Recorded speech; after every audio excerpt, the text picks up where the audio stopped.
देखिए, एक युद्ध हम पहले से ही देख रहे हैं, यूक्रेन का युद्ध हम बात करें, उसके बाद हमने इजराइल और गाजा का युद्ध देख लिया और अब जो है ईरान और पाकिस्तान आ गए।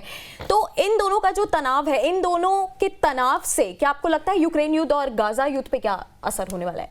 देखिए, अगर दोनों देशों के बीच में युद्ध छिड़ जाता है या युद्ध नहीं भी छिड़े, अगर थोड़ी बहुत झड़प भी शुरू हो जाती है, तो फिर दुनिया अब एक दूसरे से इतनी कनेक्ट हो चुकी है कि एक साथ 2 युद्ध या 3 युद्ध अगर दुनिया में चलेंगे तो फिर बड़ी मुश्किल हो जाएगी। रूस और यूक्रेन युद्ध के दौरान भी हमने देखा कि कई सारे देशों को बहुत सारी मुश्किलें हुई, सामान सप्लाई होने में मुश्किल हुई, सब देशों की इकोनॉमी एक दूसरे से कनेक्टेड है। उसके बाद जब ये गाजा का युद्ध शुरू हुआ तो आप देखेंगे नंदिनी कि उसमें हूथी विद्रोहियों ने जो रेड सी में निशाना बनाना शुरू कर दिया जहाज़ों को।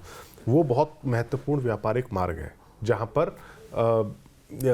पर हूथी के जो विद्रोही यमन से हमला करके पूरे रूट को बाधित कर रहे हैं, पूरे रूट को डिस्टर्ब कर रहे हैं। उसमें भारत भी उससे प्रभावित हो रहा है।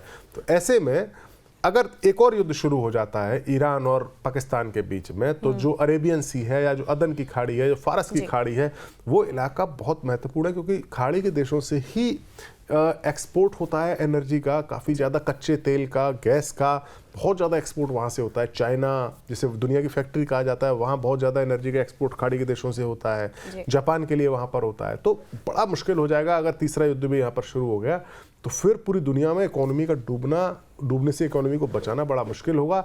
और ख़ास तौर से पाकिस्तान और ईरान के युद्ध के बाद चीन और अमेरिका जैसे देशों के लिए बड़ी मुश्किल हो जाएगी, क्योंकि चीन ऐसा मुल्क है जो पाकिस्तान और ईरान दोनों को सपोर्ट करता है। दोनों के पास हथियारों का जो जखीरा है उसमें चीन का बहुत बड़ा हिस्सा है। अमेरिका को लेकर चीज़ें अलग हैं। अमेरिका ईरान का दुश्मन है लेकिन पाकिस्तान का दोस्त है जी। पाकिस्तान के F-16 जो फाइटर जेट्स है वो सारा का सारा जखीरा अमेरिका का दिया हुआ है। पाकिस्तान की जो आर्सेनल है मिलिट्री के इक्विपमेंट्स, उसमें बहुत बड़ा हिस्सा अमेरिका से आता है। तो इन बड़े देशों के लिए भी मुश्किल हो जाएगी क्योंकि तीसरा युद्ध आप देखिए, इजराइल और गाजा के बीच में जो लड़ाई चल रही है वो बैटल ऑफ इक्वल्स नहीं है, बराबरी के लोगों के बीच की जंग नहीं है। इजराइल हमले कर रहा है और गाजा पर हमले हो रहे हैं। रूस और यूक्रेन के बीच की भी जंग है, वो बैटल ऑफ इक्वल्स नहीं है। हालांकि यूक्रेन अमेरिकी हथियारों के बलबूते पर टिका हुआ है।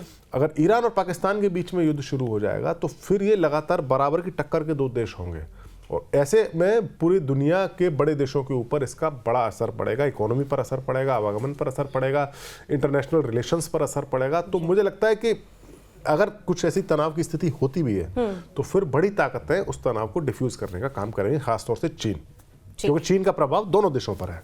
जी बिल्कुल, बहुत बहुत शुक्रिया सुमित जी। और मुझे लगता है कि हमारे जितने भी दर्शक हमारे साथ मौजूद हैं उनको उनके सवालों का जवाब मिल गया होगा और बाकी आने वाले वक्त में हम आपको इस खबर से जुड़ी हर एक अपडेट देते रहेंगे। तब तक के लिए आप हमारे साथ जुड़े रहिए और देखते रहिएगा न्यूज़ नेशन डिजिटल।